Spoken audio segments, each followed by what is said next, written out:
Supreme court pan down Shakuni.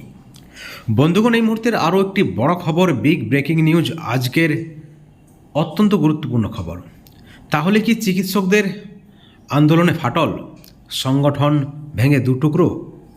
একই সঙ্গে আপনাদেরকে জানিয়ে রাখি, এফআইআরে অজানা দুষ্কৃতী কেন লেখা হয়েছে, কেন দিল্লিতে জুনিয়র চিকিৎসকরা, আরও বিপাকে রাজ্যের পুলিশ। বন্ধুগণ, আপনাদেরকে আবার অনুরোধ করব, আপনারা পুরো ভিডিওটি সম্পূর্ণ দেখবেন।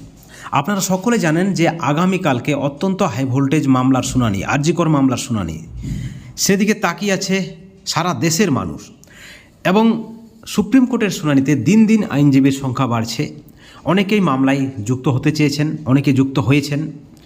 এমতো অবস্থায় সারা দেশের নজর থাকবে, বিশেষ করে শাসক দলের নজর থাকবে আগামীকালকে সুপ্রিম কোর্টের দিকে। ঠিক এই পরিপ্রেক্ষিতে আরও একটি বড় খবর উঠে এসেছে। আপনারা দেখেছেন গতকালকে কুণাল ঘোষ একটি অডিও ক্লিপ ফাঁস করেছেন এবং সেখানে তিনি বক্তব্য রেখেছেন যে মুখ্যমন্ত্রীর সঙ্গে বারবার চিকিৎসকদের আন্দোলন ভেস্তে যাচ্ছে এবং মুখ্যমন্ত্রীর বৈঠকে যাওয়ার আগে চিকিৎসকদের এই অডিও ক্লিপ, সেখানে কিন্তু চিকিৎসকদের মধ্যে মতের মিল নেই। একটি দল চাইছে বৈঠক করতে, অপর একটি দল চাইছে বৈঠক না করতে। এই ধরনের একটি অডিও ক্লিপ ফাঁস করেছেন কুণাল ঘোষ। সেখানে চিকিৎসক নেতা অনিকেত মাহাতো পরিষ্কার জানিয়ে দিয়েছেন যে ভয়েসটি তার, কিন্তু সেটা তাদের আভ্যন্তরীণ বিষয়, সেখানে নানা ধরনের পর্যালোচনা থাকে এবং আভ্যন্তরীণ বিষয় তারা মিটমাট করে নিয়েছে। তারা প্রকাশ্যে তাদের কোনো ধরনের কোনো ঝামেলা নেই, কোনো মতানৈক্য নেই। এমতো অবস্থায় এই যে অডিও ক্লিপ পোস্ট আপনারা দেখেছেন, এর আগে একটি দাবি করেছে কুণাল ঘোষ যে চিকিৎসকদের উপর হামলা হবে। ইতিমধ্যে গ্রেপ্তার করা হয়েছে সঞ্জীব দাস কলতানকে, আপনারা জানেন। এবং সেখানে পুলিশ দাবি করছে যে সঞ্জীব দাস ইতিমধ্যেই সব কিছু নাকি স্বীকার করে নিয়েছেন যে তারা হামলার ছক কষেছিলেন। এমতো অবস্থায় তারা তাদেরকে হেফাজতে নিতে চাই। অর্থাৎ কোথাও না কোথাও কি ডাক্তারদের ভয় দেখানোর একটা চক্রান্ত চলছে এবং সেই ফাঁদেই কি পা দিতে চলেছে জুনিয়র চিকিৎসকরা? তাদের যে অডিও, সেখানে কিন্তু পরিষ্কার দাবি করা হচ্ছে যে মুখ্যমন্ত্রী বা নবান্নের পক্ষ থেকে ইতিমধ্যে তিনবার মেল করা হয়েছে এবং সরকার চাইছে বসতে। এদিকে সুপ্রিম কোর্টের নির্দেশ রয়েছে, যদি জুনিয়র চিকিৎসকরা কাজে না ফিরে যায় তাহলে সরকার কিন্তু পদক্ষেপ গ্রহণ করতে পারে।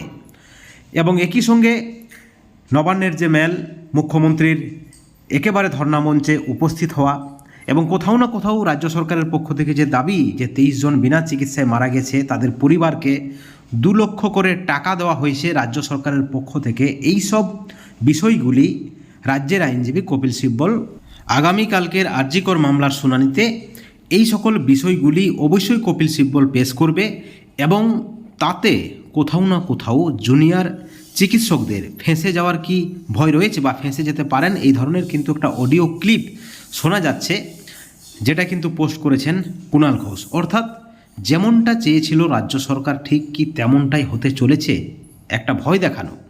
যদিও চিকিৎসক সংগঠনের পক্ষ থেকে দাবি করা হচ্ছে যে তারা কোনোভাবেই তাদের দাবি থেকে, তাদের আন্দোলন থেকে তারা কিন্তু পিছিয়ে আসবেন না।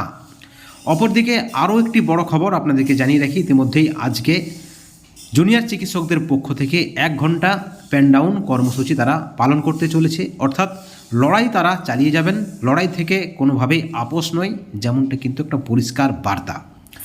এদিকে এফআইআরে অজানা দুষ্কৃতী, কেন অজানা দুষ্কৃতী? এফআইআরে অসঙ্গতি আপনারা দেখেছেন, টালা থানার ওসি গ্রেপ্তার হয়েছে, আরও 4 জনকে তলব করা হয়েছে সিবিআইয়ের পক্ষ থেকে। যেমনটা অভিযোগ রয়েছে এফআইআরে দেরি এবং আরও বেশ কয়েকটি কারণ রয়েছে।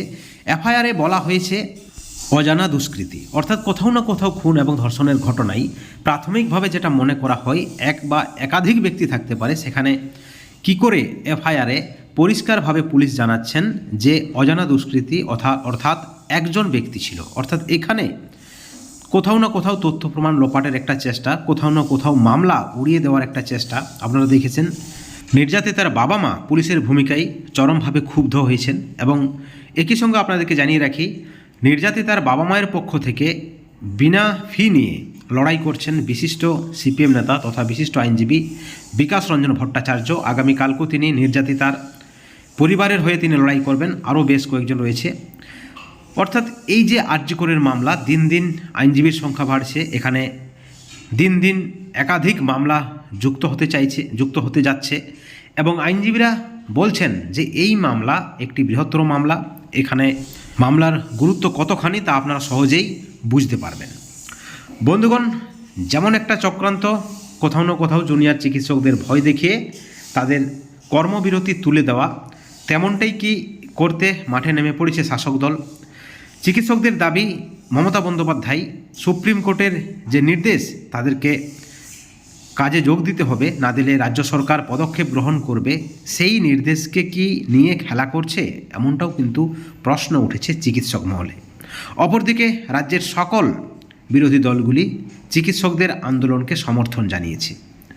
এবং সেই সঙ্গে আরও গুরুত্বপূর্ণ যে খবর আপনাদেরকে জানিয়ে রাখি, আপনারা সকলে জানেন যে টালা থানার তৎকালীন ওসি অভিজিৎ মণ্ডলকে গ্রেপ্তার করেছে কেন্দ্রীয় গোয়েন্দা সংস্থা সিবিআই।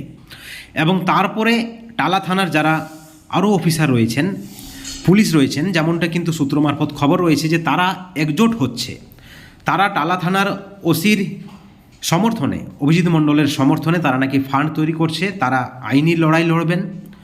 কারণ তারা কোথাও না কোথাও মনে করছেন যে তারা যথেষ্ট দায়িত্ব সহকারে কাজ করেছেন এবং কোথাও না কোথাও যদিও পুলিশের ভূমিকায় প্রশ্ন উঠেছে, তারা কিন্তু ওসি অভিজিৎ মণ্ডলের পাশে থাকার জন্য একটা দলবদ্ধ হওয়ার চেষ্টা করছেন, যেমনটা কিন্তু খবর রয়েছে। অর্থাৎ একদিকে ছাত্রদের সংগঠনে একজোট আপনারা দেখছেন, জুনিয়র চিকিৎসকরা তাদের আন্দোলনে একজোট আপনারা দেখেছেন যোগ্য চাকরি প্রার্থীরা তাদের চাকরির জন্য একজোট।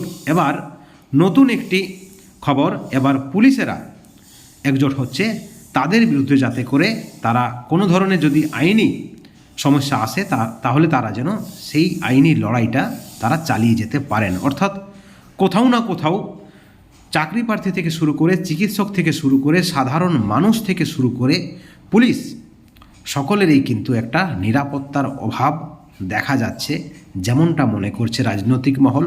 এবং সেই সঙ্গে কটাক্ষ করা হচ্ছে বিজেপির পক্ষ থেকে যে হচ্ছেটা কি, রাজ্য সরকার চরমভাবে ব্যর্থ।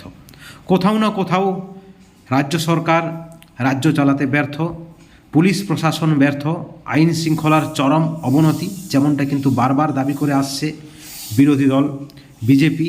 এবং সেই সঙ্গে তাদের যে দাবি আপনারা জানেন, অবিলম্বে রাষ্ট্রপতি শাসন পশ্চিম বাংলায়। বন্ধুগণ, সব মিলিয়ে একটা জটিল পরিস্থিতি। কোন পথে এগোচ্ছে বাংলা, ভবিষ্যতে কি হবে, একাধিক শঙ্কা রয়েছে, সন্দেহ রয়েছে, একাধিক প্রশ্ন রয়েছে এই মুহূর্তে রাজ্যের সাধারণ মানুষের কাছে। কি হয় আগামী দিনেই তা বলবে। বন্ধুগণ, এই ভিডিওর পরিপ্রেক্ষিতে অবশ্যই আপনাদের মতামত আপনারা চ্যানেলের কমেন্ট সেকশনে কমেন্ট করে জানাবেন এবং এই ধরনের আরও নতুন নতুন আপডেট পেতে চ্যানেলটিকে সাবস্ক্রাইব করে রাখবেন। Thank you so much.